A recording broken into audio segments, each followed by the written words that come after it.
আল্লাহর নবীর সাহাবী হযরত আবু বকর সিদ্দিক রাদিয়াল্লাহু তাআলা আনহু অমনি সময়ে মাকে বললেন, আম্মা আমি তো খাবার খাইব না, আমি তো কোনো পানি পান করব না। মা ডাক দিয়ে বললেন, কেন রে আবু বকর, তুমি খাবার খাইবা না কেন, পানি পান করবা না কেন? অমনি সময় আবু বকর ডাক দিয়ে বললেন, আম্মা যতক্ষণ পর্যন্ত আমি আমার নবী বিশ্ব নবীকে না দেখব ততক্ষণ পর্যন্ত আমি এক ফোঁটা পানিও পান করব না। বলেন না সুবহানাল্লাহ।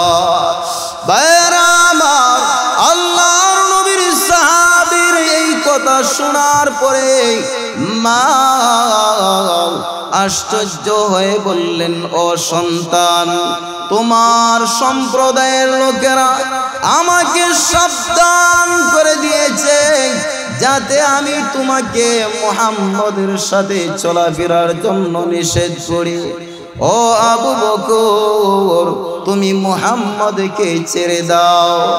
মাকে বললেন, মা যতই আমাকে বুঝান, কিন্তু আমি এক মুহূর্তের জন্য আল্লাহর নবীকে বলবো না। আর যদি আপনি আম্মা গো, আপনি যদি মুহাম্মদের সংবাদ না জানান ততক্ষণ পর্যন্ত আমি পানিও পান করব না। বলেন না সুবহানাল্লাহ। ভাইরা আমার, এবার আবু বকরের মা বলতেছে, হ্যাঁ তোমাকে পানি পান করাইব, তবে তোমার নবীর সংবাদ আমি কিভাবে জানাইব? আমি তো কোনো কিছু জানি না, মুহাম্মদকে আমি চিনি না, মুহাম্মদকে আমি চিনি না, তাহলে কিভাবে আমি মুহাম্মদের সংবাদ নিব? ভাইরা আমার, আল্লাহর নবীর সাহাবী এবার বললেন, উম্মে জামিলের কাছে যান, উম্মে জামিলকে বলবেন, উম্মে জামিল জানাইয়া দিবে মুহাম্মদ কোথায় আছে। আল্লাহর নবীর সাহাবী এবার এই কথা বলার পরে ওনার মা উম্মে জামিলের দরবারে গেলেন আর বললেন, উম্মে জামিল, মুহাম্মদ কোথায় আছে তুমি জানো নি? ভাইরা আমার, উম্মে জামিল তো কোনো মুসলমান ছিলেন, উম্মে জামিল নিজের মুসলমানিত্ব প্রকাশ করলেন না। কারণটা হলো মুসলমানরা তখন দুর্বল ছিল। উম্মে জামিল এবার আবু বকরের মাকে বললেন, ও আবু বকরের মা, আমি তো মুহাম্মদ সম্পর্কে জানি না। আবু বকরের মা বলতেছে, তাহলে কে জানে? উনি বললেন, তাও আমি জানি না। এবার আবু বকরের মা চলে আসবে। উম্মে জামিল বললেন, ও আবু বকরের মা, আপনি আমাকে একবার অনুমতি দেন, আমি আবু বকরকে দেখতে চাই। উম্মে জামিলকে নিয়ে আবু বকরের মা বাড়িতে আসলো। আবু বকরের চেহারা রক্তাক্ত অবস্থায়, এই অবস্থায় দেখার পর উম্মে জামিল চোখ দিয়ে পানি ঝরায় আর বলে, কাফেররা এইভাবে নাকি আল্লাহর নবীর সাহাবীকে মারে? অমনি সময় আবু বকরের চক্ষু খুলল। আবু বকর তাকাইয়া দেখে উম্মে জামিল তার সামনে। ওই সময় আবু বকর বলতেছে, ও উম্মে জামিল, নবী কোথায়? নবীর সংবাদ জানোনি?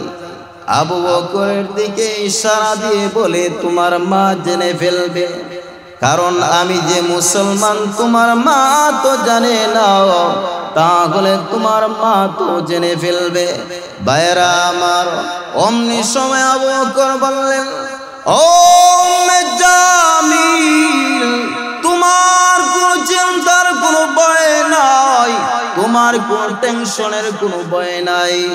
উম্মে জামিল রে, আমার মা তোমার ব্যাপারে কাফিরদেরকে জানাইবে না, বলেন না সুবহানাল্লাহ। এবার উম্মে জামিল বলতেছে মুহাম্মদ ভালো আছে। আলহামদুলিল্লাহ, মুহাম্মদ ভালো আছে শোনার পরে আবু বকর বিছানা থেকে লাফ দিয়ে দাঁড়াইল।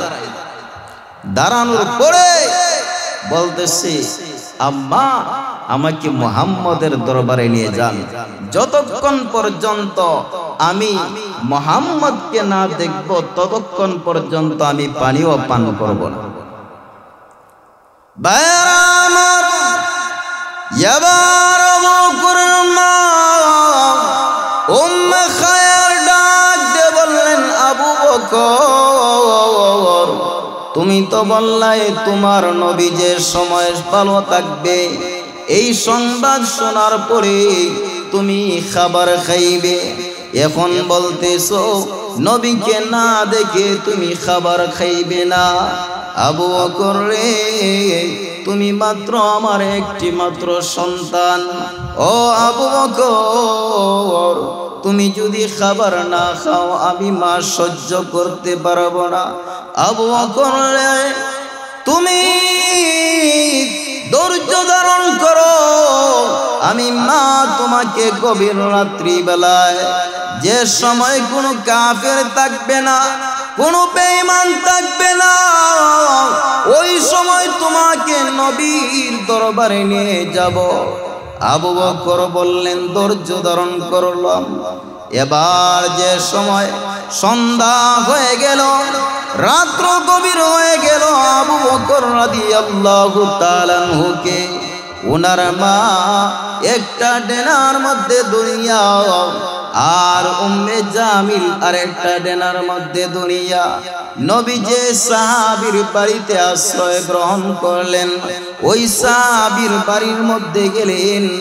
যাওয়ার পরে আল্লাহর নবীকে দেখে হযরতে আবু বকর সিদ্দিক রাদিয়াল্লাহু তাআলা আনহু হাও মাও করে কান্না করে আর বললেন ইয়া রাসূলুল্লাহ, আল্লাহর নবী গো, ও নবী আমার, আপনাকে আমি হেফাজত করতে পারলাম না গো।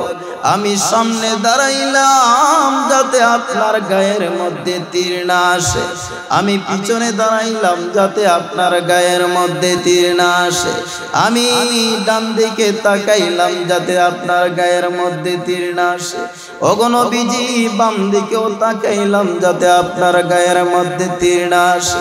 কিন্তু গো নবী, ভাগ্যের কি পরিহাস, আমার মাথার মধ্যে ঢিল লাগার কারণে আমি জমিনের মধ্যে অজ্ঞান হয়ে পড়লাম। নবী আমার, আপনি আমাকে ক্ষমা করে দিন। আল্লাহর নবী, বিশ্ব নবী ওই সময় ডাক দিয়ে বললেন আবু বকর, তুমি হইলাই আমার হেরা গুহার সাথী, তুমি হইলাই আমার দুঃখের সাথী। যে সময় আমি মক্কা থেকে বিদায় হয়ে মদিনায় যাইব, আবু বকর বলে খালি ডাকটা দিলাম রে আবু বকর, তোমার দরজা করতে দেরি হয় না। আজকে আবু বকর তুমি আমাকে কত মহব্বত করো। আবু বকর কথা দিলাম, কাল কিয়ামতের দিন আল্লাহ রাব্বুল আলামিন যদি আমাকে জান্নাতে যাইতে বলে, আমি আবু বকরকে টানে নিয়ে আমি নবী জান্নাতে প্রবেশ করব, বলেন না সুবহানাল্লাহ। কৌনাইন কা মুখতার খুদা তুমকো বানায়া, कौनैन क्या मुख्तार खुदा तुमको बनाया, उम्मत की निगाहबान खुदा तुमको बनाया, उम्मत की निगाहबान खुदा तुमको बनाया। अल्हम्दुलिल्लाह। কদমতলী দারুল কোরআন মহিলা মাদ্রাসা ও এতিমখানার উদ্যোগে আয়োজিত আজকে ইসলামী মহাসম্মেলনের সম্মানিত সভাপতি সাহেব, উপস্থিত আছেন হযরত উলামায়ে কেরাম এবং আমার প্রাণপ্রিয় মুসলমান ভাইয়েরা। সর্বপ্রথম মহান রব্বুল আলামিনের দরবারে অসংখ্য অগণিত শুকরিয়া জ্ঞাপন করি যে মহান রব্বুল আলামিন আপনাকে আমাকে অত্যন্ত দয়া করে, অত্যন্ত মায়া করে আজকে পবিত্র জলসা ইসলামী মাহফিলের মধ্যে উপস্থিত হওয়ার সুযোগ দান করেছেন। সেই জন্য সকলেই কালিমাতু শুকরিয়া জ্ঞাপন করি। সকলে বলি আলহামদুলিল্লাহ। আরো জোরে বলি আলহামদুলিল্লাহ। আলহামদুলিল্লাহ যদি বলেন, নবীজি বলেন ওই ব্যক্তির আমল নামার মধ্যে একটি উহুদ পাহাড় সমতুল্য নেকি দেওয়া হয়।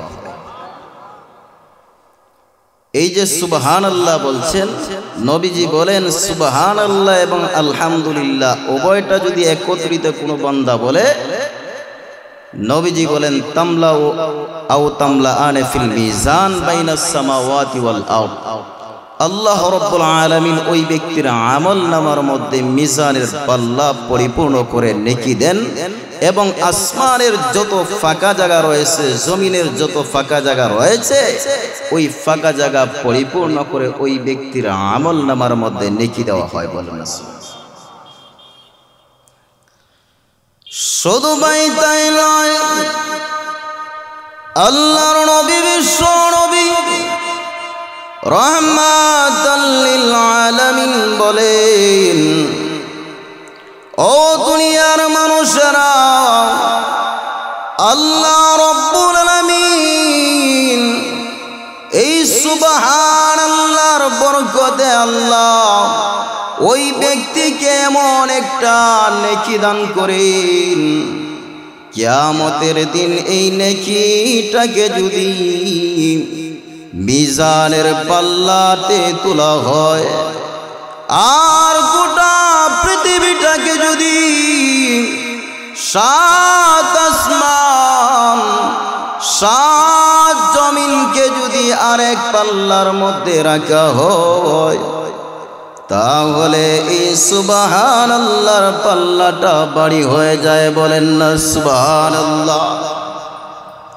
কিয়ামতের কঠিন ময়দানে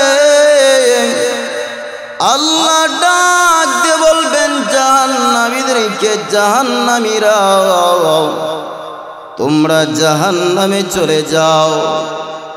আল্লাহ ওই সময় জান্নাতি ফেরেশতাদেরকে ডাক দিয়ে বলবেন, ও জান্নাতি ফেরেশতারা, তার জীবনে কোনো আমলনামা পাওয়া যায় না, দেখো আমি আল্লাহকে একবার সুবহানাল্লাহ বললো কি না? আমি আল্লাহ ওই সুবহানাল্লাহ বলনেওয়ালা ব্যক্তিকে, আমি আল্লাহ আমাকে পবিত্র আল্লাহ বলার কারণে তার জীবনের গুনাহগুলোকে আমি আল্লাহ মাফ করে দিয়ে তাকে জান্নাতবাসী করে দিলাম। ভাইয়েরা আমার, আমি ওই দিকে যেতে চাই না, আমি আপনাদের সামনে কালামুল্লাহ থেকে সূরাতুল বুরুজের কয়েকটি আয়াত তেলাওয়াত করলাম। এই আয়াতের মধ্যে আল্লাহ রাব্বুল আলামিন গুরুত্বপূর্ণ কিছু বিষয় আলোচনা করেছেন। প্রথম নম্বর, আল্লাহ রাব্বুল আলামিন এই আয়াতগুলোর মধ্যে চারটি কসম খেয়েছেন। এক নম্বর আয়াত হলো ওয়াসসামাই যাতিল বুরুজ।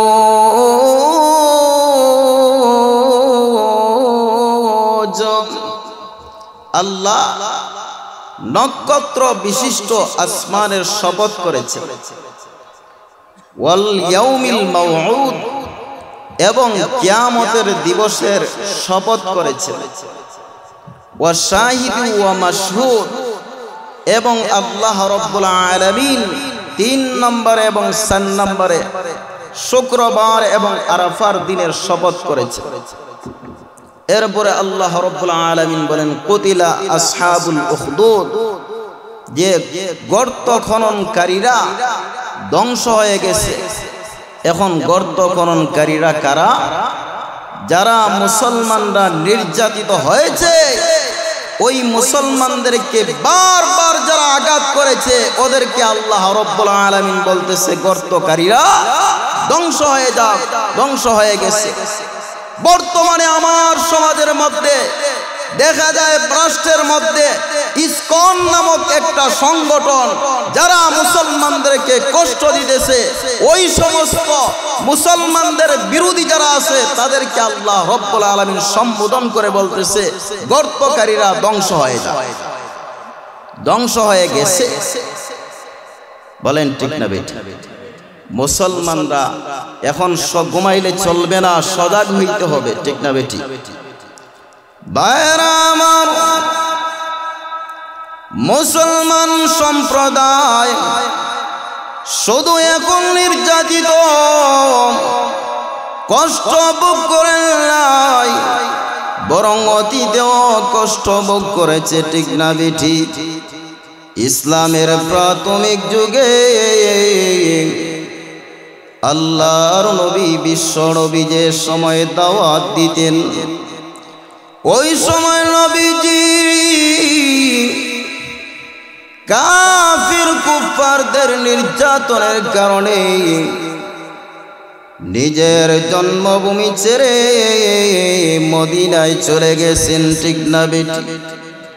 ভাইরা আমার, অনেক সাহাবায়ে কেরামরা মুসলমান হয়েছে কিন্তু নিজের মুসলমানিত্ব প্রকাশ করতে পারে নাই।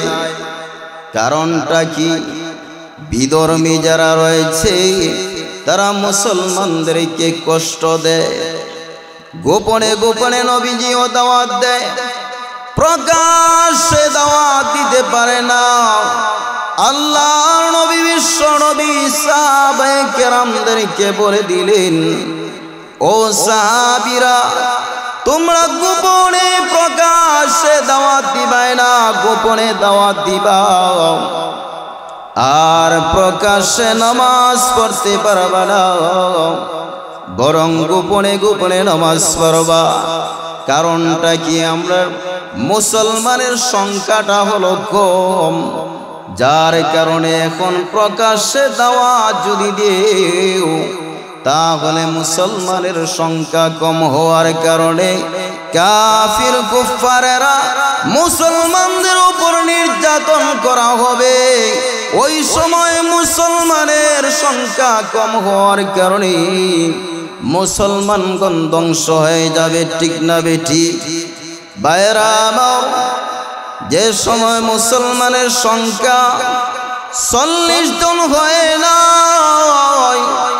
আল্লাহর নবী বিশ্ব নবী যে সময় দেখলেন মুসলমানের সংখ্যা 39 জন হয়েছে, এখনো আল্লাহ রাব্বুল আলামিনের পক্ষ থেকে কোনো অনুমতি আসে নাই, নবীজি সাহাবায়ে কেরামদেরকে বলে দিলেন, সাহাবীরা, এখনো প্রকাশ্যে দাওয়াত দিবাই না।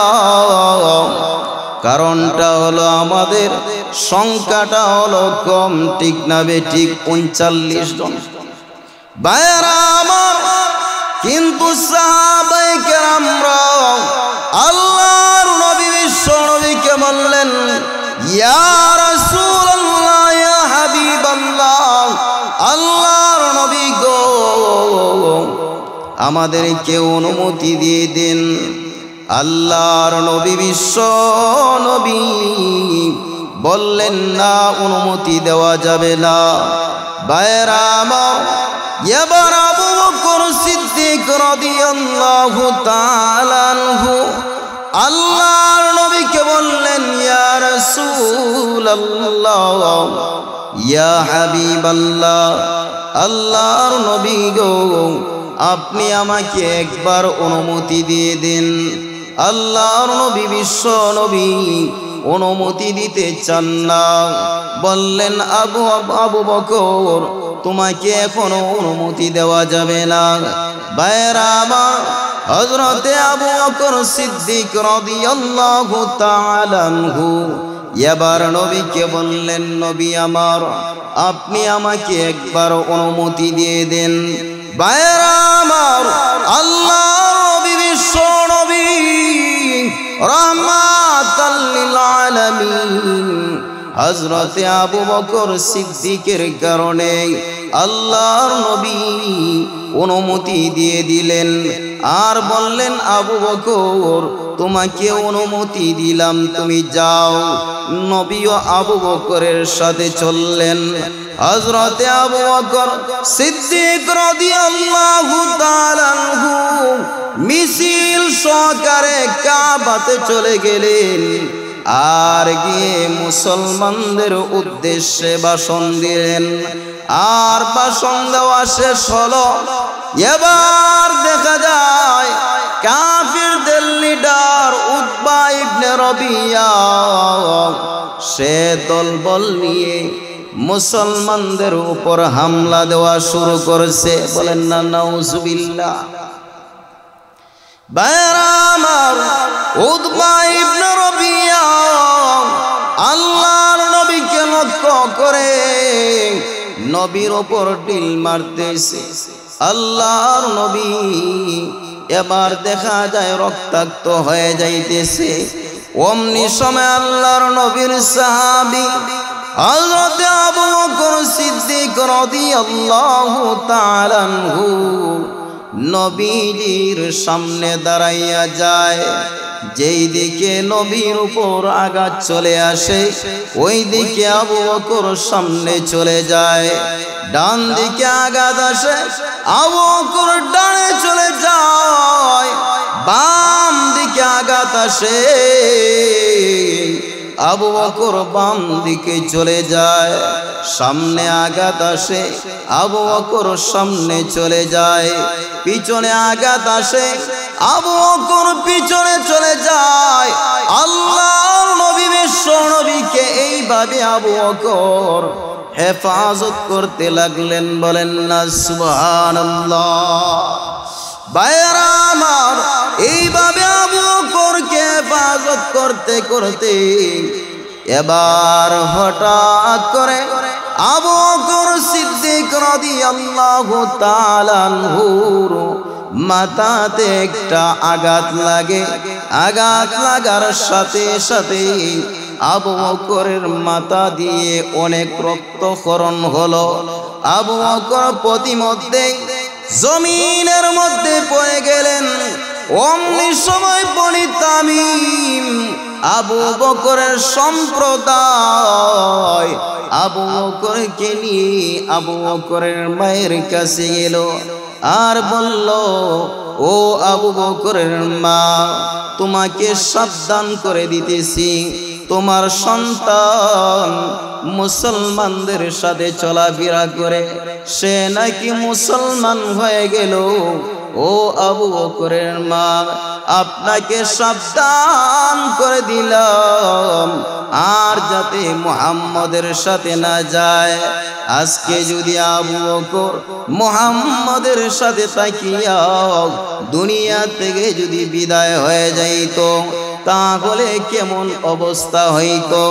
ভাইরা আমার, আল্লাহর নবীর সাহাবী হযরত আবু বকর সিদ্দিক রাদিয়াল্লাহু তাআলা আনহু অজ্ঞান অবস্থায় মাগরিবের পর্যন্ত উনি বিছানার মধ্যে শায়িত অবস্থায় রইলেন।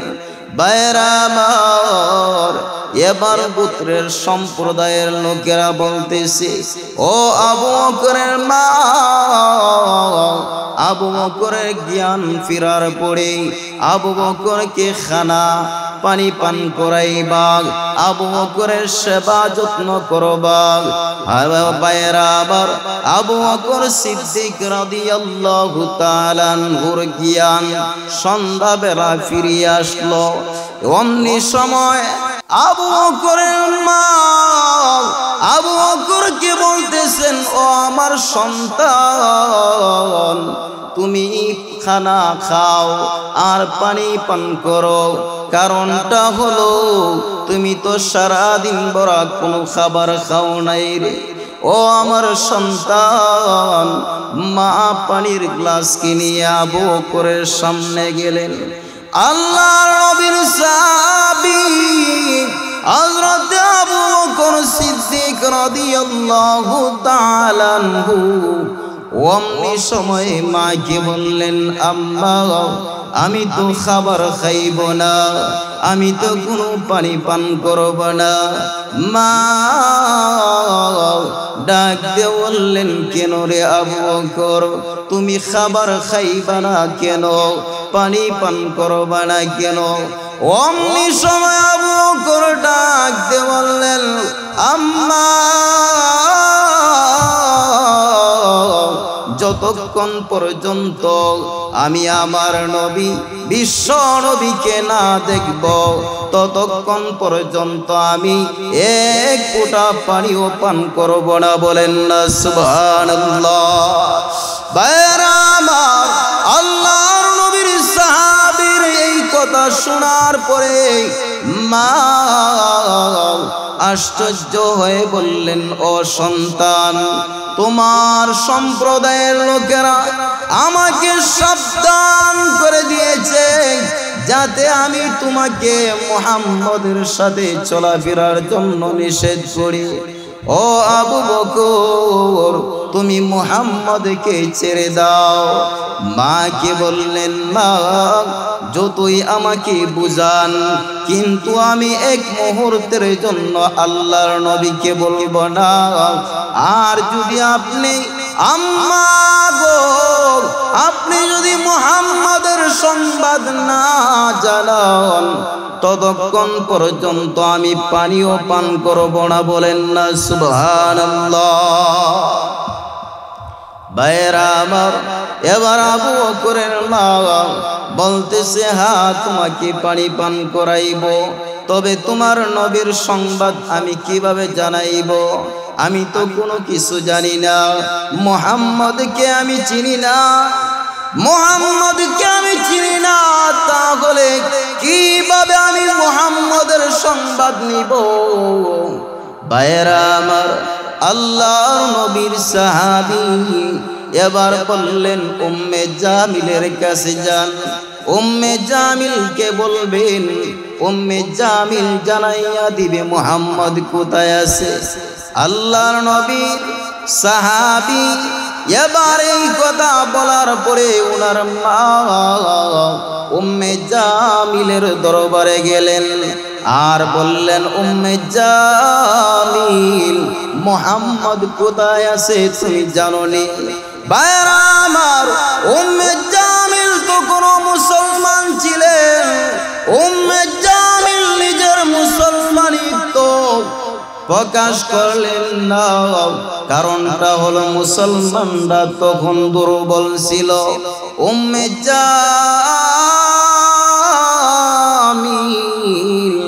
এবার আবু বকরের মাকে বললেন, ও আবু বকরের মা, আমি তো মুহাম্মদ সম্পর্কে জানি না। আবু বকরের মা বলতেছে, তাহলে কে জানে? উনি বললেন, তাও আমি জানি না। এবার আবু বকরের মা চলে আসবে। উম্মে জামিল বললেন, ও আবু বকরের মা, আপনি আমাকে একবার অনুমতি দেন, আমি আবু বকরকে দেখতে যাই। উম্মে জামিলকে নিয়ে আবু বকরের মা বাড়িতে আসলো। আবু বকরের চেহারা রক্তাক্ত অবস্থায়, এই অবস্থায় দেখার পর উম্মে জামিল চোখ দিয়ে পানি ঝরায় আর বলে, কাফেররা এইভাবে নাকি আল্লাহর নবীর সাহাবীকে মারে? অমনি সময় আবু বকরের চক্ষু খুলল। আবু বকর তাকাইয়া দেখে উম্মে জামিল তার সামনে। ওই সময় আবু বকর বলতেছে, ও উম্মে জামিল, নবী কোথায়? নবীর সংবাদ জানোনি? আবু বকরের দিকে ইশারা দিয়ে বলে তোমার মা জেনে ফেলবে, কারণ আমি যে মুসলমান তোমার মা তো জানে না, তাহলে তোমার মা তো জেনে ফেলবে। ভাইরা আমার, অমনি সময় আবু বকর বললেন, ও উম্মে জামিল, তোমার কোনো চিন্তার কোনো ভয় নাই, তোমার কোনো টেনশনের কোনো ভয় নাই। উম্মে জামিল রে, আমার মা তোমার ব্যাপারে কাফিরদেরকে জানাইবে না, বলেন না সুবহানাল্লাহ। এবার উম্মে জামিল বলতেছে মুহাম্মদ ভালো আছে। আলহামদুলিল্লাহ, মুহাম্মদ ভালো আছে শোনার পরে আবু বকর বিছানা থেকে লাফ দিয়ে দাঁড়াইল। দাঁড়ানোর পরে বলতেছে, আম্মা আমাকে মুহাম্মদের দরবারে নিয়ে যান, যতক্ষণ পর্যন্ত আমি মুহাম্মদকে না দেখব ততক্ষণ পর্যন্ত আমি পানিও পান করব না।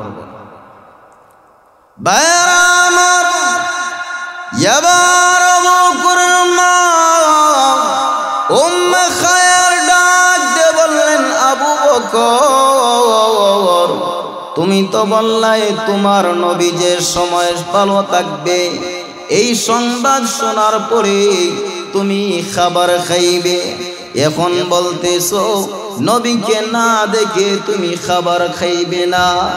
আবু বকর রে, তুমি মাত্র আমার একটি মাত্র সন্তান। ও আবু বকর, তুমি যদি খাবার না খাও আমি মা সহ্য করতে পারবো না। আবু বকর রে, তুমি ধৈর্য ধারণ করো, আমি মা তোমাকে গভীর রাত্রি বেলায় যে সময় কোনো কাফের থাকবে না, কোনো বেঈমান থাকবে না, ওই সময় তোমাকে নবীর দরবারে নিয়ে যাব। আবু বকর বললেন ধৈর্য ধারণ করলাম। এবার যে সময় সন্ধ্যা হয়ে গেল, রাত্র গভীর হয়ে গেল, আবু বকর রাদিয়াল্লাহু তাআলা আনহুকে ওনার মা একটা ডেনার মধ্যে দুনিয়া আর উম্মে জামিল আর একটা ডেনার মধ্যে দুনিয়া নবী যে সাহাবীর বাড়িতে আশ্রয় গ্রহণ করলেন, ওই সাহাবীর বাড়ির মধ্যে গেলেন। যাওয়ার পরে আল্লাহর নবীকে দেখে হযরতে আবু বকর সিদ্দিক রাদিয়াল্লাহু তাআলা আনহু হাউমাউ করে কান্না করে আর বললেন, ইয়া রাসূলুল্লাহ, আল্লাহর নবী গো, ও নবী আমার, আপনাকে আমি হেফাজত করতে পারলাম না গো। আমি সামনে দাঁড়াইলাম যাতে আপনার গায়ের মধ্যে তীর না আসে, আমি পিছনে দাঁড়াইলাম যাতে আপনার গায়ের মধ্যে তীর না আসে, আমি ডান দিকে তাকাইলাম যাতে আপনার গায়ের মধ্যে তীর না আসে, ওগো নবীজি বাম দিকেও তাকাইলাম যাতে আপনার গায়ের মধ্যে তীর না আসে। কিন্তু গো নবী, ভাগ্যের কি পরিহাস, আমার মাথার মধ্যে ঢিল লাগার কারণে আমি জমিনের মধ্যে অজ্ঞান হয়ে পড়লাম। নবী আমার, আপনি আমাকে ক্ষমা করে দিন। আল্লাহর নবী, বিশ্ব নবী ওই সময় ডাক দিয়ে বললেন, আবু বকর, তুমি হইলাই আমার হেরা গুহার সাথী, তুমি হইলাই আমার দুঃখের সাথী। যে সময় আমি মক্কা থেকে বিদায় হয়ে মদিনায় যাইব, আবু বকর বলে খালি ডাকটা দিলাম, রে আবু বকর, তোমার দরজা করতে দেরি হয় না। আজকে আবু বকর তুমি আমাকে কত মহব্বত করো। আবু বকর আমিও কথা দিলাম, কাল কিয়ামতের দিন আল্লাহ রাব্বুল আলামিন যদি আমাকে জান্নাতে যাইতে বলে, আমি আবু বকরকে ডানে নিয়ে আমি নবী জান্নাতে প্রবেশ করব, বলেন না সুবহানাল্লাহ।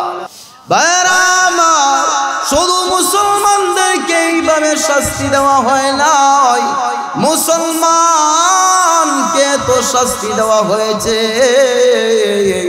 হযরত বিলাল আরশি রাদিয়াল্লাহু তাআলা আনহু, ওনার কথা একটু বলি আপনারা শুনেন। হযরত বিলাল একজন দাস ছিল। ওই বিলাল মুসলমান হয়ে যাওয়ার পরে তার মনিব তাকে আঘাত করতে শুরু করলো। উত্তপ্ত মরুভূমি বালুর মধ্যে তাকে শোয়াইয়া বেলালকে টানে আর বলে, বেলাল তুমি আল্লাহর ধর্মকে ছেড়ে দাও আর মুহাম্মদের বায়াতকে তুমি ভুলে যাও। বেলাল বললেন, ও কাফেরেরা, আমি আল্লাহর বায়াতকে বলবো না, নবীর বায়াতকে বলবো না। অমনি সময় বেলালের নির্যাতন আরো বৃদ্ধি করে দিল আর বুকের উপর বড় পাথর রেখে দিয়ে বেলালকে এবার রৌদ্রের মধ্যে শোয়াইয়া বেলালকে বললেন, ও বেলাল, এখনো সময় আছে, তুমি ইসলাম ধর্ম তুমি ছেড়ে দাও আর তুমি বিধর্মী হয়ে যাও। তাহলে বেলাল বললেন, না আমি ছাড়ব না। বলেন না সুবহানাল্লাহ। অনেক সাহাবীকে এত নির্যাতন, এত কষ্ট দেওয়া হয়েছে যে অনেক সাহাবী নিজের প্রাণ দিতে বাধ্য হয়ে গেছে। বলেন না সুবহানাল্লাহ। আল্লাহর নবীর এক সাহাবী, ওনার নাম ছিল আব্দুল্লাহ ইবনে জুল উজাদাই। উনি এমন একজন সাহাবী, উনি সত্য ধর্ম খোঁজার জন্য বের হয়ে গেলেন আর মনে মনে ভাবতেছেন যে আমি সত্য ধর্ম খোঁজ করব।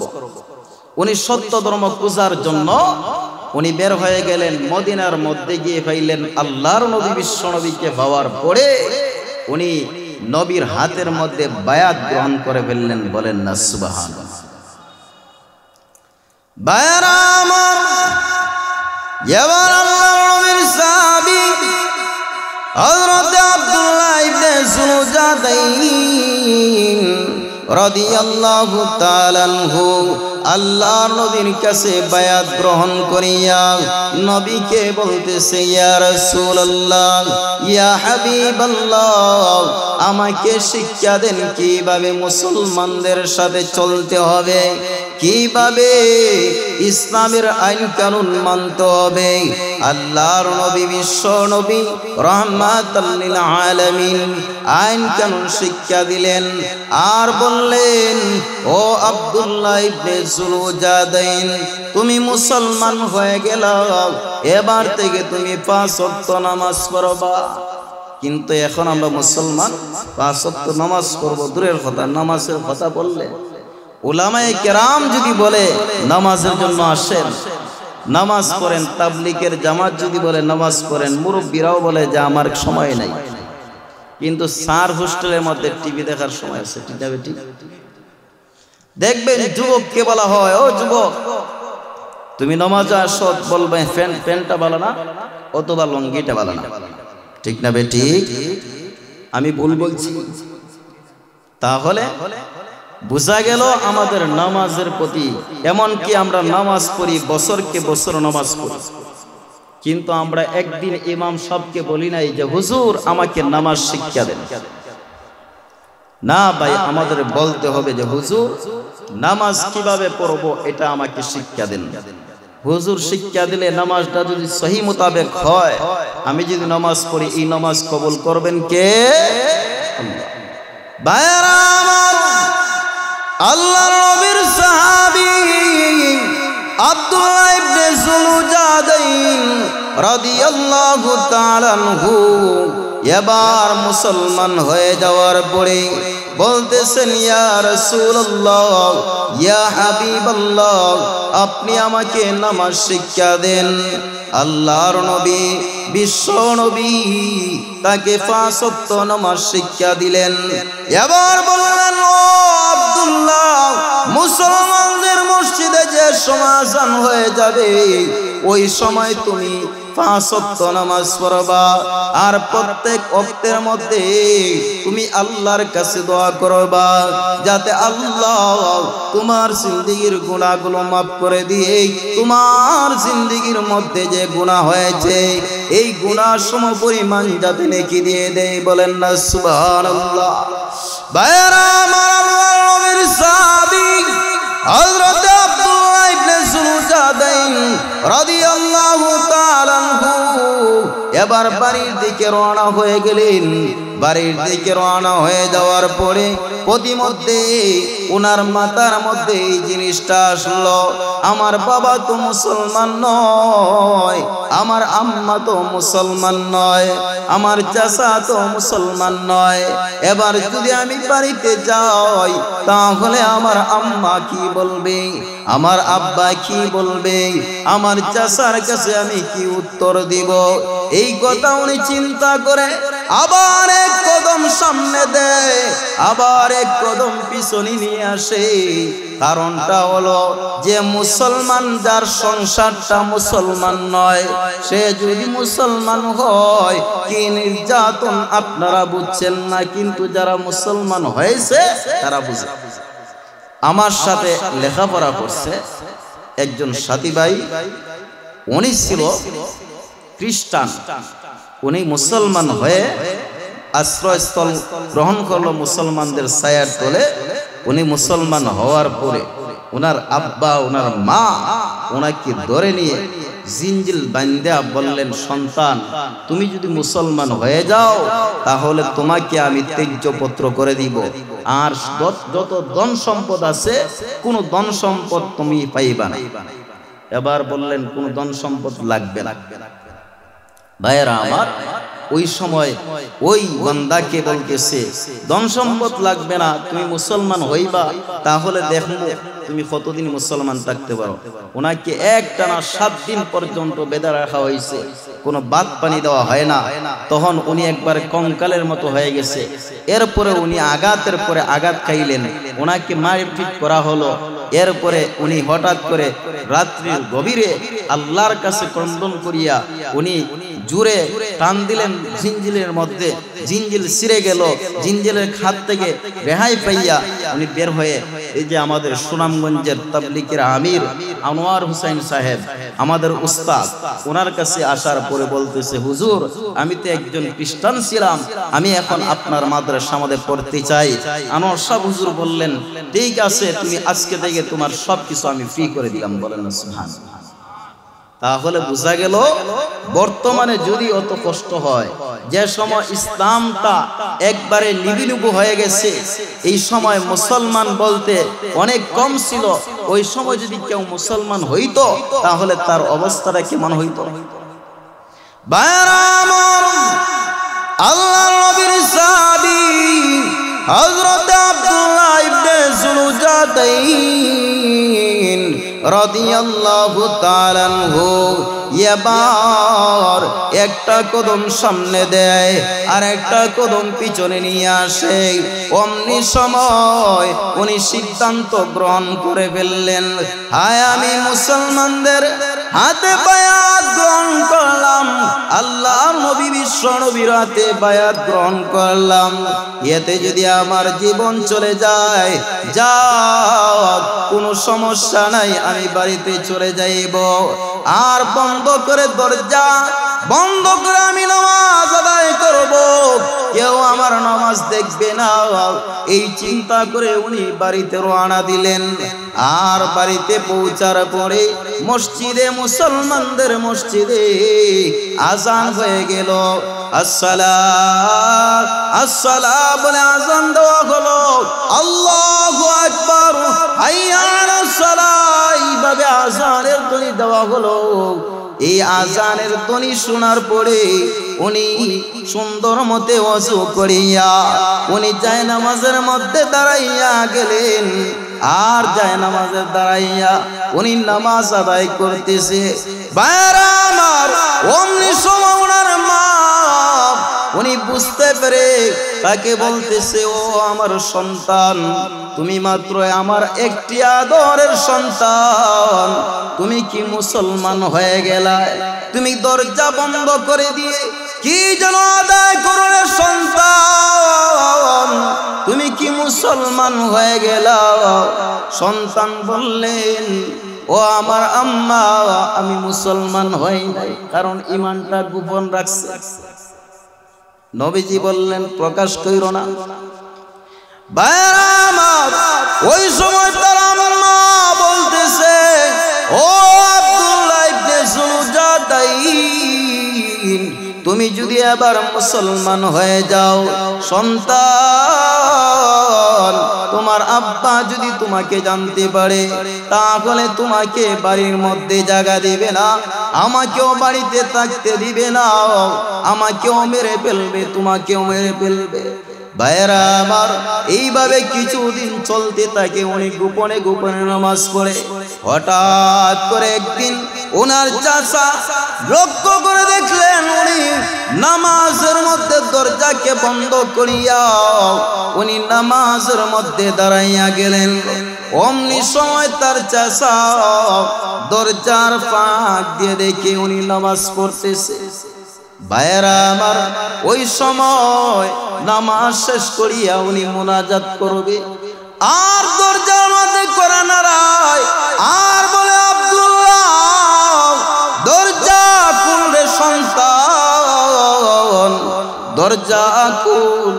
দরজা খোলার পরে উনি কলারের মধ্যে ধরলো আর শেষরাইয়া বাইরে আনার পরে বলতেছে, সন্তান, তুমি নামাজ পড়ো, তুমি কি মুসলমান হয়ে গেলা? সন্তান বলে, হ্যাঁ, আমি মুসলমান হয়ে গেলাম। এবার আব্দুল্লাহর চাচা বলতেছে, তোমার আব্বা তো এখনো জানে নাই তুমি যে মুসলমান হয়ে গেলা। ও সন্তান, তুমি যদি এখন ইসলামকে না ছেড়ে দাও তাহলে তোমার আব্বা তোমাকে রাখবে না, দুনিয়া থেকে তোমাকে বিদায় করে দিবে। ভাইরা আমার, আল্লাহর নবীর সাহাবী আব্দুল্লাহ ইবনে জুলজাদাইন রাদিয়াল্লাহু তাআলা আনহু বললেন, ও আমার চাচা, আমি দুনিয়া থেকে বিদায় হয়ে যাইতে পারি, কিন্তু নবীর হাতে বায়াতকে আমি ভুলবো না। বলেন না সুবহানাল্লাহ। ভাইরা আমার, এবার আব্দুল্লাহ ইবনে জুলজাদাইনের চাচা মনটাকে একটু নরম করে দেন, দেখেন আপনিও মুসলমান, উনিও মুসলমান। ভাইরা, ওই আল্লাহ কি আছে না নাই? উনি যে আল্লাহর উপর ঈমান এনেছিলেন ওই আল্লাহ তো এখনো আছে আর তখনও ছিল। ভাইরা আমার, আল্লাহর নবীর চাচা, আল্লাহর নবীর সাহাবীর চাচা এবার আব্দুল্লাহর পিতাকে ডাক দিলেন আর বললেন, আব্দুল্লাহর পিতা, আব্দুল্লাহ নাকি মুসলমান হয়ে গেছে, তাড়াতাড়ি ঘর থেকে বের হয়ে আসেন। এবার আব্দুল্লাহর চাচা ঘর থেকে বের হয়ে আসলো।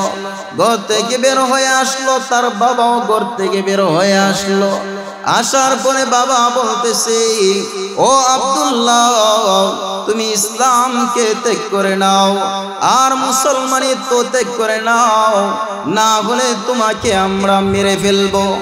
আব্দুল্লাহ ডাক দিয়ে বলেন, আব্বা, আমি এক মুহূর্তের জন্য আমি ইসলামকে ত্যাগ করব না, যতক্ষণ পর্যন্ত আমার শরীরের এক বিন্দু রক্ত থাকবে ততক্ষণ পর্যন্ত আমি ইসলামকে ত্যাগ করব না। বলেন না সুবহানাল্লাহ। ভাইরা আমার, ওই সময় আব্দুল্লাহর পিতা এবার আব্দুল্লাহর চাচাকে বললেন, ও আব্দুল্লাহর চাচা, কোদাল নিয়ে আসো আর উঠানের মধ্যে গর্ত করো। উঠানের মধ্যে গর্ত করা হলো, আব্দুল্লাহকে গর্তের ভিতরে ঢুকানো হলো আর গর্তের ভিতরে ঢুকাইয়া লম্বা লাঠি নিয়ে আসলো আর আব্দুল্লাহর দিকে তাকাইয়া বলে, আব্দুল্লাহ তুমি যদি মুসলমানিত্ব ছেড়ে না দাও তাহলে তোমাকে আঘাত করব। আব্দুল্লাহ রে, তুমি হলা একমাত্র আমার সন্তান, তোমাকে আঘাত করি নাই। ও আব্দুল্লাহ, তুমি ইসলামকে ত্যাগ করে ফেলো। আব্দুল্লাহ বললেন, আব্বা আমি এক মুহূর্তের জন্য ইসলামকে ত্যাগ করব না।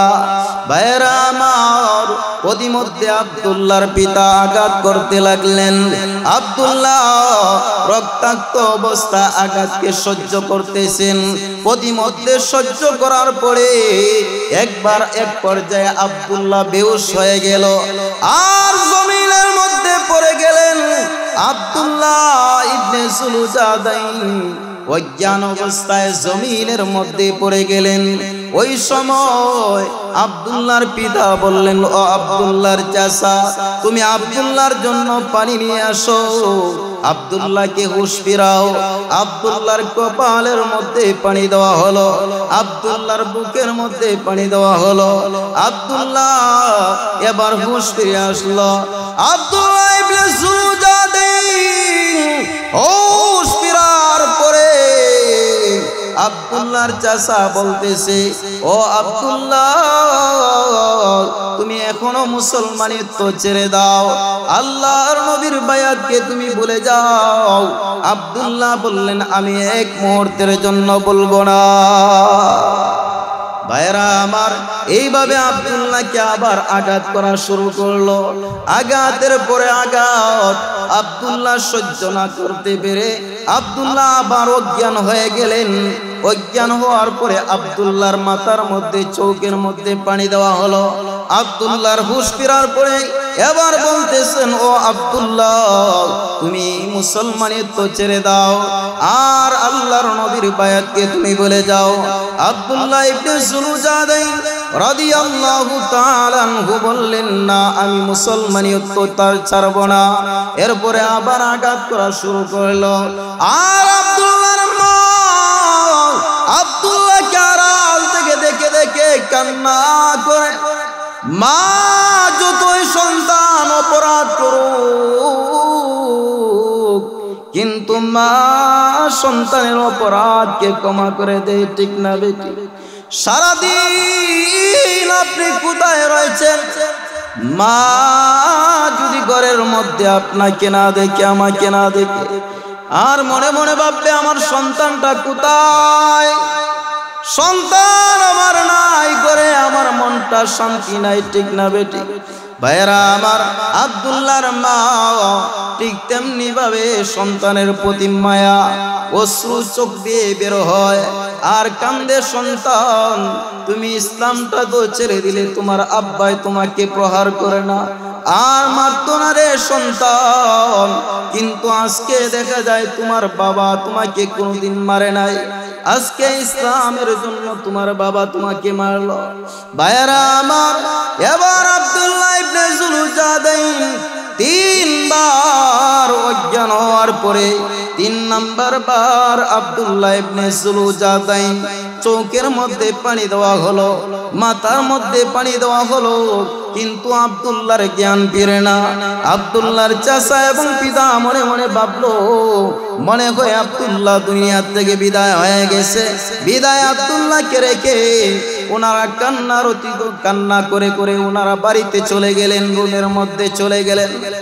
অমনি সময় আব্দুল্লাহ ইবনে সুলুজাদাইনের পিতা চলে যাওয়ার পরে, চাচা চলে যাওয়ার পরে ওনার আম্মা এসে আব্দুল্লাহকে ডাক দেয় আর বলে, আব্দুল্লাহ তুমি বাবা সারা দাও, তোমার আম্মা আমি বলতেছি তোমার পিতা তোমাকে মারতে পারে, কিন্তু আমি তোমার মা হয়ে মারতে পারি না। বলেন না সুবহানাল্লাহ।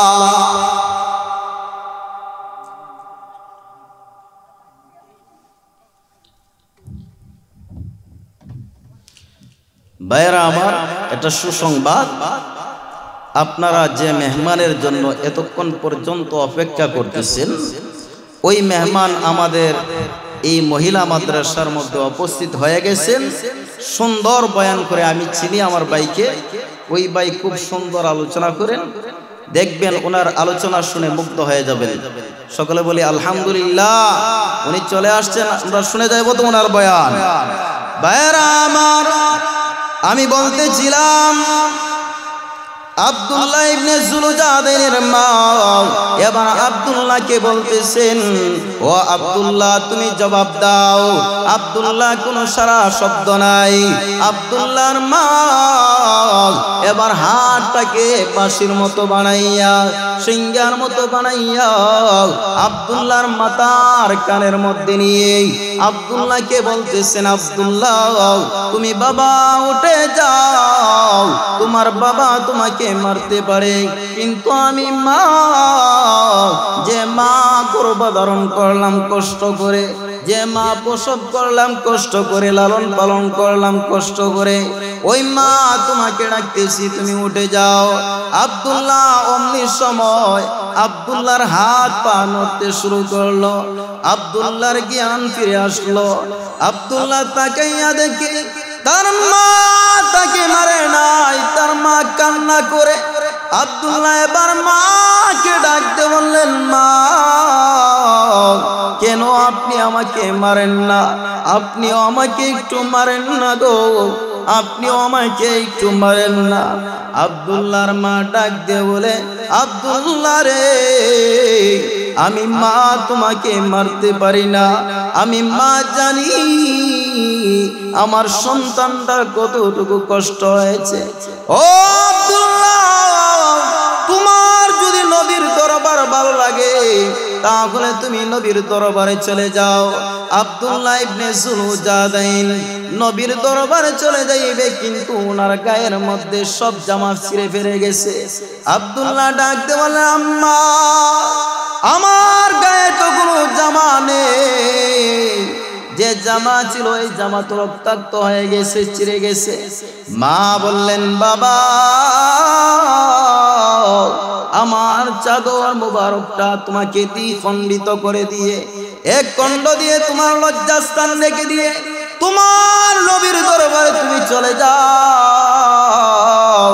এবার আব্দুল্লাহ লজ্জাস্থানকে ডেকে, ওনার শরীর থেকে রক্তক্ষরণ হওয়ার কারণে ওনার শরীর দুর্বল হয়ে গেছে।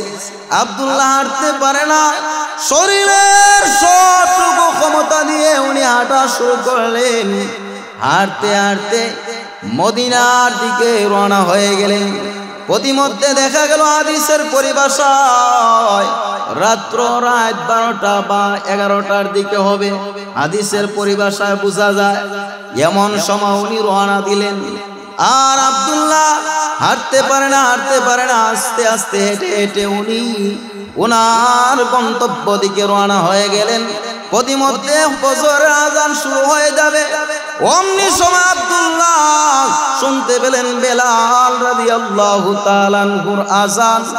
ওই সময় আব্দুল্লাহর অন্তরের ভিতরে একটু পানি আসলো, আর মনে মনে ভাবলো, আমি নবীর দরবারে চলে আসলাম, আর কোনো চিন্তার কোনো ভয় নাই, আমার নবী তো আমার পাশে থাকবে, ঠিক না বেটি?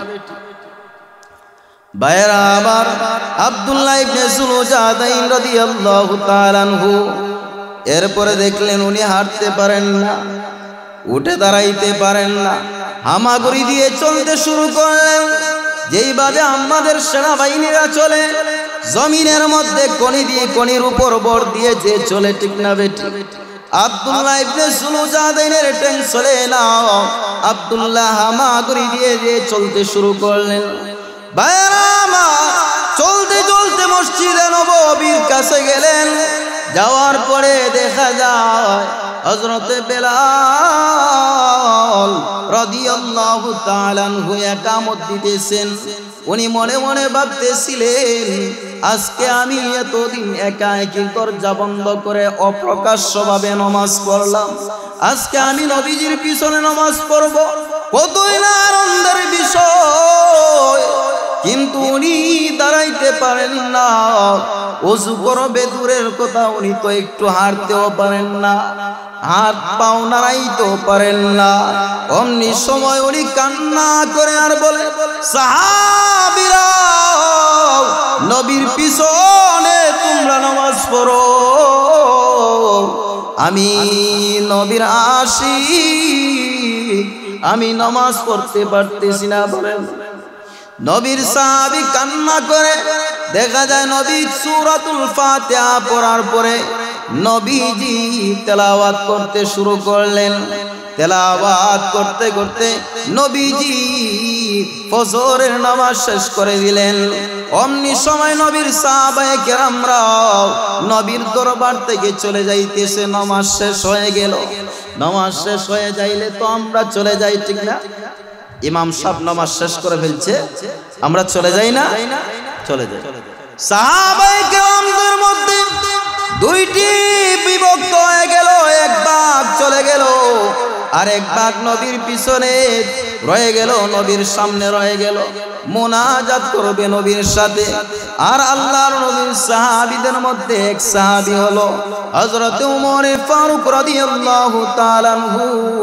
ওনাকে দেখার পরে আব্দুল্লাহ ইবনে জুলজাদাইন ডাক দিলেন আর বললেন, আল্লাহর নবীর সাহাবী, আপনি একটু বলেন না গো নবীকে আসতে, কারণ আমি যাইতে পারি না, নবীর দরবারে আমি যাইতে পারবো না। একটু বলেন না গো নবীকে একটু আসার জন্য। এবার ওমর বলতেছে, নবীজি ভিক্ষা এখন দিবে না। উনি মনে মনে ভাবছিল ভিক্ষুক, কারণ জীর্ণ শীর্ণ কাপড়, একটি কাপড় শুধু পরিধান করে আসছে আর শরীরটা রক্তাক্ত। একটু কাপড় পরিধান করে আসার কারণে ওনাকে মনে করছে ভিক্ষুক। উনি বললেন, একবার বলেন না গো নবীকে আসার জন্য। আল্লাহর নবী বিশ্ব নবী আসলেন। দূর থেকে নবীজি চেহারা দেখতে পারলেন না। হযরতে আবু বকর সিদ্দিক চিনতে পারলেন না। নবীজি কাছে আসার পরে আল্লাহ নবী বিশ্ব নবী ওনার চেহারাটা চিনে বললেন, আমার মনে হইতেছে তুমি আমার সাহাবী হইবা, তুমি আমার কাছে বায়াত গ্রহণ করছো, কারণ তোমার চেহারাটা আমার কাছে একটু স্পষ্ট লাগতেছে। ভাইরা আমার, অমনি আল্লাহর নবীর সাহাবী হযরত আব্দুল্লাহ ইবনে জুলজাদাইন রাদিয়াল্লাহু তাআলা আনহু বলতেছেন, ইয়া রাসূলুল্লাহ, ইয়া হাবিবাল্লাহ, আমি হলাম আপনার সাহাবী, আমি আসলাম গো, আমি হলাম কিছুদিন পূর্বে আপনার কাছে আমি আসলাম। নবী আমার, আমি মুসলমান হয়ে যাওয়ার কারণে আমার চাচা এবং আমার আব্বা আমাকে আঘাত করলো। ওগো নবীজি, আমার অবস্থা এমন ছিল, আমি দুনিয়া থেকে বিদায় হয়ে যাইলাম গো নবী। আমার আম্মা আমাকে হেল্প করার কারণে আমি আজকে আপনার দরবারে আমি আসতে পারলাম। আল্লাহর নবী বিশ্ব নবী চক্ষু মুবারক দিয়ে পানি জড়ায় আর বলেন, বুকে চাপা দিয়ে বলেন, ও আমার সাহাবী, আমি নবীজি আজকে থেকে তোমার জন্য বাই হয়ে গেলাম। আর সাহাবায়ে কেরামদেরকে বললেন, সাহাবীরা তোমরাও তার জন্য বাই হয়ে যাও, তার জন্য আশ্রয়ের ব্যবস্থা করো। ভাইয়েরা আমার, এবার উনি সাহাবায়ে কেরামদের সাথে থাকতে লাগলেন আর আল্লাহ নবী বিশ্ব নবীর সোহবতে থাকতে লাগলেন। হঠাৎ করে একদিন তাবুকের যুদ্ধের জন্য বেলাল হাবশী রাদিয়াল্লাহু তাআলা আনহু এলান দিলেন যে তাবুকের যুদ্ধের মধ্যে যাওয়ার জন্য সাহাবায়ে কেরামরা রওনা হয়ে যাবেন। অমনি সময় আল্লাহর নবী বিশ্ব নবী রাহমাতাল লিল আলামিন আব্দুল্লাহকে বললেন, ও আব্দুল্লাহ, তুমিও তাবুকের যুদ্ধের মধ্যে চলে যাও। অমনি সময় আব্দুল্লাহর শরীরের মধ্যে আছে 100 ডিগ্রির উপরে জ্বর। 100 ডিগ্রির উপরে যদি জ্বর হয়, কোন মানুষ বিছনা থেকে উঠতে পারবে? আব্দুল্লাহ বিছনা থেকে উঠতে পারে না। অমনি সময় উনি 100 ডিগ্রি জ্বর নিয়ে নবীজির সামনে যখন যাওয়ার পরে নবীজি বললেন, ও আব্দুল্লাহ, তুমি জিহাদের ময়দানে চলো। নবীজিকে বললেন, ইয়া রাসূলুল্লাহ, আমি তো জ্বরে আক্রান্ত। নবীজি বললেন, জিহাদে চলো। আব্দুল্লাহ জিহাদের মধ্যে চলে গেলেন। জিহাদের মধ্যে চলে যাওয়ার পরে প্রতিমধ্যে নবীর কাছে সংবাদ আসলো, ওগো নবীজি, আপনার যে সাহাবী তার মা বাবা যে আঘাত করে তাকে বিদায় করে দিল, ওই সাহাবীটা আপনার রাস্তার মধ্যে ইন্তেকাল করে ফেলছে। রাস্তার মধ্যে কি করে ফেলছে? ইন্তেকাল, দুনিয়া থেকে বিদায় হয়ে গেছে। আল্লাহর নবী, বিশ্ব নবী চক্ষু দিয়ে পানি জড়াইতেছে। কোনদিন নবীজি এতভাবে কান্না করে না। আর নবীজি বলতেছে, সাহাবীরা, এই আব্দুল্লাহ হলো আমার এমন একটা ভাই যার কোনো বাপও নাই, তার কোনো মাও নাই, মা থাকার পরও নাই, বাপ থাকার পরও নাই। তার বাপ হলো খ্রিস্টান, তার মাও হলো খ্রিস্টান। ও আব্দুল্লাহ দুনিয়া থেকে বিদায় হয়ে গেছে। সাহাবীরা, চলো আব্দুল্লাহকে দেখতে যাইতে হবে। ভাইরা আমার, এবার সাহাবায়ে কেরামদের জামাত নিয়ে আল্লাহর নবী, বিশ্ব নবী রওনা দিলেন। যাওয়ার পরে আব্দুল্লাহর নিকটে গেলেন। যাওয়ার পরে দেখা যায় আব্দুল্লাহর লাশ জমিনের মধ্যে পড়ে রয়েছে। আল্লাহর নবী ডাকতে বলে, আব্দুল্লাহ, তোমার মাথাটা জমিনের মধ্যে পড়ে থাকতে পারে না। আমি নবীজির উরু মুবারকের মধ্যে তোমার মাথার জায়গা হয়ে গেছে। বলেন না সুবহানাল্লাহ। অমনি সময় আল্লাহর নবীর সাহাবী হযরত আবু বকর সিদ্দিক রাদিয়াল্লাহু তাআলা আনহু কান্না করে আর বলে, আব্দুল্লাহ, আমি নবীর মাথা আমার উরুর মধ্যে রাখলাম হেরা গুহার মধ্যে। যে সময় আমি হিজরত করলাম নবীকে নিয়ে, ওই সময় নবীজি আমার উরুর মধ্যে ঘুমাইছে। কিন্তু আমি কোনদিন নবীর উরুর মধ্যে নিজের মাথা রাখতে পারলাম না। আজকে তুমি তোমার মাথাটাকে তুমি নবীজির উরুর মধ্যে রাখলা। আব্দুল্লাহ রে, তুমি ধন্য হয়ে গেছো। আব্দুল্লাহ সমস্ত সাহাবায়ে কেরাম কান্না করে আর বলে, আব্দুল্লাহ, তুমি ধন্য হয়ে গেছো। কারণ হলো তোমার মাথাটা নবীর উরুর মধ্যে। নবীজি তোমার গোসলের ব্যবস্থা করলো, নবীজি তোমার কাফন দাফনের ব্যবস্থা করলো, নবীজি তোমার জানাজা পড়িয়া নিজেই নবীজি কবরের মধ্যে নিজে নেমে আব্দুল্লাহর লাশটাকে রেখে বললেন, আল্লাহর নবী কবরকে সম্বোধন করে বললেন, হায় কবর, এই যে সাহাবী, ওই সাহাবীটা হলো আমার কলিজার টুকরা সাহাবী। কবর রে, তোমার কাছে আমি রেখে যাইলাম, আমার আব্দুল্লাহর ব্যাপারে তুমি দেখবা। বলেন না সুবহানাল্লাহ। নবীজি যদি এই কথা বলে, নবী খুশি হয়ে গেলে আল্লাহ কি অখুশি থাকবে? ভাইরা আমার, এইভাবে নির্যাতন করা হয়েছে সাহাবায়ে কেরামদেরকে। কিসের কারণে? ঈমান আনয়নের কারণে। আল্লাহ নবীর সাহাবীরা আরো নির্যাতন হয়েছেন। খুবাইব রাদিয়াল্লাহু তাআলা আনহুর জিহ্বার মধ্যে ছেক দেওয়া হয়েছে। খুবাইবকে মাথার মধ্যে ছেক দেওয়া হয়েছে।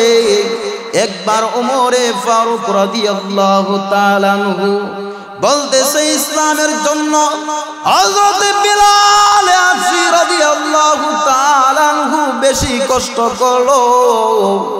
এবার খুবাইব ডাকতে বললেন, ওমর, তুমি ভুল বললাই, কারণ আমার কি আঘাতগুলো তুমি দেখছো।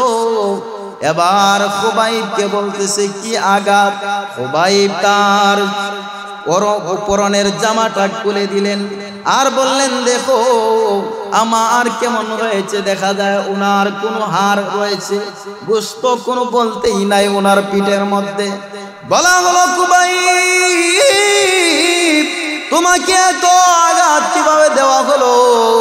খুবাইব বললেন, কয়লার আগুন জ্বালাইয়া আমাকে কয়লার আগুনের মধ্যে আমার বিছানো হলো, আমাকে শোয়ানো হলো। আর শোয়াইয়া কয়লার আগুনগুলো আমার চর্বি এবং রক্ত গলে গলে পড়ার কারণে নিভে যাইত, এরপরও আমাকে শাস্তি বন্ধ করতো না। মুসলমান হওয়ার কারণে এইভাবে মুসলমানদেরকে শাস্তি দেওয়া হয়েছে, ঠিক না বেটি? ভাইরা আমার, শুধু এই উম্মতকে না, ইসলাম গ্রহণ করার কারণে, আল্লাহকে গ্রহণ করার কারণে আগেকার উম্মতদেরকে কষ্ট দেওয়া হয়েছে, ঠিক না বেটি? কেমন কষ্ট দেওয়া হয়েছে? একজন মহিলার নাম ছিল, একজন মহিলা, এমন মহিলা ছিল যে মহিলাটার 2টা সন্তান ছিল। ওনার নাম হলো মাসেদা। ভাইরা আমার, ওই মাসেদা উনি ছিলেন ফেরাউনের দাসী। ফেরাউনের যে কন্যা আছে, মেয়ে আছে, মেয়ের দাসী ছিল। একদিন চুল আশ্রয় দিয়েছে, মেয়ের যে চুল আশ্রয়ের সময় চুলের মাঝে জটা লাগে না, জটা লাগার কারণে চিরুনিটা নিজের হাত থেকে পড়ে যাইছে। এই সময় বলছে সুবহানাল্লাহ অথবা ইন্না লিল্লাহ বলছে। উনি বলার পরে মাসেদার এবার ফেরাউনের কন্যা বলতেছে, ও ফেরাউন, ও মাসেদা, তুমি ইন্না লিল্লাহ বললাই কেন? তখন উনি বলতেছে যে আমি বলছি এমনি। বলতেছে ইন্না লিল্লাহ, তো আমার আব্বার নাম বললাই না? আমার আব্বা তো আল্লাহ। ফেরাউন নাকি আল্লাহ? এবার ফেরাউন নাকি আল্লাহ বলে, বলার পরে মাসেদা এবার বলতেছে তোমার আব্বার যদি আল্লাহ হইতো তো নাকের সেন্টটা দেখা কেন? তোমার আব্বার তো গুজা কেন? এত লম্বা গলা কেন? তোমার আব্বার তো চেহারা কোনো বংশই নাই। তাহলে আল্লাহ হলে তো উনি নিজের চেহারাটা সুন্দর করে বানাইতো, ঠিক না বেটি? ভাইরা আমার, অমনি সময় ফেরাউন কাজ দিয়ে যাইতেছিল। ফেরাউন শোনার পরে এবার মাসেদাকে বলতেছে, ও মাসেদা, তুমি কিসের তর্ক করো? এবার মাসেদার তর্ক শোনার পরে ফেরাউনের কন্যা ফেরাউনকে বলে দিল, সে তো আপনাকে আল্লাহ মানে না, সে আল্লাহকে আল্লাহ মানে। এবার ফেরাউন বলতেছে, ও মাসেদা, তুমি আল্লাহকে আল্লাহ বলো কেন, আমাকে আল্লাহ বলো না কেন? মাসেদা আবার বললেন, ও ফেরাউন, আমি আপনাকে আল্লাহ বলবো কেন? আপনি তো নিজে আল্লাহ নয়, তোমাকে সৃষ্টি করা হয়েছে। যে তোমাকে সৃষ্টি করেছে, আমাকে সৃষ্টি করেছে, ওই আল্লাহকে আমি আল্লাহ বলে স্বীকার করি। এবার ফেরাউন বলতেছে, যদি তুমি আল্লাহ স্বীকার করো তাহলে তোমাকে গরম তেলের মধ্যে ফালাইয়া তোমাকে দুনিয়া থেকে বিদায় করে দিব। বলেন না নাউজুবিল্লাহ? আরো জোরে বলেন নাউজুবিল্লাহ। ভাইরা আমার, এবার মাসেদাকে ভয় দেখানো হলো, কিন্তু মাসেদা এক মুহূর্তের জন্য আল্লাহকে ছাড়লো না। বললেন, মাসেদা, তুমি আল্লাহকে ছাড়বা না। তোমার 2টা সন্তান আছে, একটা সন্তান হলো ছোট আর একটা সন্তান হলো বড়। তোমার এই সন্তানটাকে আমি তেলের মধ্যে ফালাইব। এবার মাসেদা বললেন, তেলের মধ্যে ফালান, আমার সন্তানের কোনো ভয় দেখাইবেন না। সন্তান আমার চলে যাক, কিন্তু আমার ঈমান থাকবে। বলেন না সুবহানাল্লাহ? ভাইরা আমার, এবার ফেরাউন সৈন্য দলকে বললেন, ও আমার সৈন্য বাহিনীরা, তেলকে গরম করো, কড়াইয়ের মধ্যে তেল গরম করো। তেল গরম করার পরে তেলকে সামনে আনিয়া মাসেদার 1 নম্বর সন্তানটাকে বলতেছে, ও মাসেদা, এই সন্তানটাকে তেলের মধ্যে নিক্ষেপ করব। তুমি ঈমানকে ছেড়ে দাও, আল্লাহকে ভুলে যাও, না হলে তোমার সন্তানটাকে তেলের মধ্যে নিক্ষেপ করব। ভাইরা আমার, মাসেদা বললেন, না ফেরাউন, আমি এক মুহূর্তের জন্য আল্লাহকে ভুলবো না। এবার ফেরাউন তার প্রথম সন্তানটাকে তেলের মধ্যে নিক্ষেপ করে ফেলল। ভাইরা আমার, এবার প্রথম সন্তানটা দুনিয়ার মধ্যে বিদায় হয়ে গেল, দুনিয়ার থেকে বিদায় হয়ে গেল। এবার ছোট সন্তানটাকে তুলে ধরলেন আর বললেন, ও মাসেদা, তুমি তোমার দ্বিতীয় সন্তান ছোট সন্তানটাকে তেলের মধ্যে নিক্ষেপ করব। এবার দ্বিতীয় সন্তানটাকে তেলের মধ্যে নিক্ষেপ করলো। তেলের মধ্যে নিক্ষেপ করার পরে দ্বিতীয় সন্তানটা তেলের মধ্যে পরে মাকে টাটা দে আর বলে আম্মা আপনি কোনো টেনশন করবেন না। এবার মা সদাকে বলতেছে আপনি কোনো টেনশন করবেন না, কারণটা হলো এটা তেলের আগুন নয়, এটা যেন জান্নাতের একটা খনি গো মা। ভাইরা আমার, এবার মা সদাকে তেলের মধ্যে নিক্ষেপ করলেন, কিন্তু এক মুহূর্তের জন্য ঈমানকে ছাড়লেন না। আল্লাহ রাব্বুল আলামিন সূরা বুরুজ নাযিল করে নবীকে জানাইয়া দিলেন, নবী আমার, হাবিব আমার, আপনার উপর সূরা বুরুজ নাযিল করলাম। নবী আমার, আপনাকে আমি 4টা বিষয়ের শপথ করে বললাম। নবী গো, আপনার উপর নির্যাতন আসবে গো, আগেকার উম্মতের উপর আসছে, শুধু আপনার উপরে একা আসতেছে না। আগেকার উম্মতদেরকে ঈমান আনয়ন করার কারণে তাদেরকে গর্তের মধ্যে নিক্ষেপ করেছিল। আল্লাহ পাক রব্বুল আলামিন 4টি বিষয়ের শপথ করে বললেন। আসমানের নক্ষত্ররাজি বিশিষ্ট আসমানের শপথ করে আমি আল্লাহ বললাম, কিয়ামতের দিবসের শপথ করলাম, শুক্রবারের শপথ করলাম, আরাফার দিনের শপথ করলাম।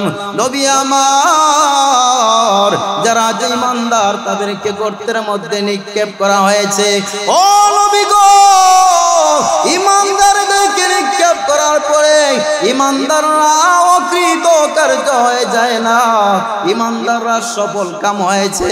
নবী আমার, আপনার উম্মতদেরকে কষ্ট দেওয়া হবে, সেই জন্য আমাদেরকে কষ্ট দিতেছে ইসকন নামক সংগঠন। ইসকন নামক সংগঠনকে আমরা নিষিদ্ধ চাই কিনা? ভাইরা বলেন, ইসকন সংগঠন বন্ধ হবে কিনা? আমরা সরকারকে জানাইয়ে দিতে চাই যাতে ইসকন নামক সংগঠন যাতে এই বাংলার জমিনে থাকতে পারে না, ঠিক না বেঠি? কারণ এই ইসকন নামক সংগঠন আমার এক ভাই আলিফ ভাইকে হত্যা করেছে, কারণ এরপরে আরেক মুসলমান ভাইকে হত্যা করেছে। দুনিয়ার মুসলমানরা এক হইতে হবে, সমস্ত ওলামায়ে কেরামরা এক হইতে হবে, এই বিশ্বকে এই বাংলাদেশকে এক ইসলামী রাষ্ট্র হিসাবে দেখতে চাই, ঠিক না বেঠি? ভাইয়েরা আমার, যদি ওলামায়ে কেরামরা যদি ডাক দেয় এক ঐক্য হওয়ার জন্য, আমরা সবাই ঐক্য হব তো ইনশাআল্লাহ। আর ইসলামের মধ্যে নিজের মূল্যবান ভোটগুলো দিয়ে আমরা ইসলামকে বিজয় করব। আর এই দেশের মধ্যে ইসকন কেন কোনো বাবার বেটা থাকতে পারবে না, ঠিক না বেটি? ভাইয়েরা আমার, আমরা বর্তমানে নির্যাতিত, কারণ কি? যে আমাদের ঐক্য নাই, আমাদের ঈমান দুর্বল হয়ে গেছে। আল্লাহ জানায় দেন, ও বান্দারা, আমি আল্লাহ সূরা বুরুজ জানাইয়া দিয়ে বলতেছি যে তোমরা দুর্বল হইলে চলবে না, তোমাদের ঈমান শক্ত হইতে হবে। তোমাদের মতো ঈমানের পরীক্ষা আগেকার যুগের উম্মতরাও দিয়েছে, ঠিক না বেটি? ভাইয়েরা আমার, আল্লাহ রাব্বুল আলামিন এই সূরা বুরুজের উপর আমল করার সবাইকে তৌফিক দান করে, সকল বলে আমিন। ওয়া আখিরি দাওয়ানা আলহামদুলিল্লাহি রাব্বিল আলামিন।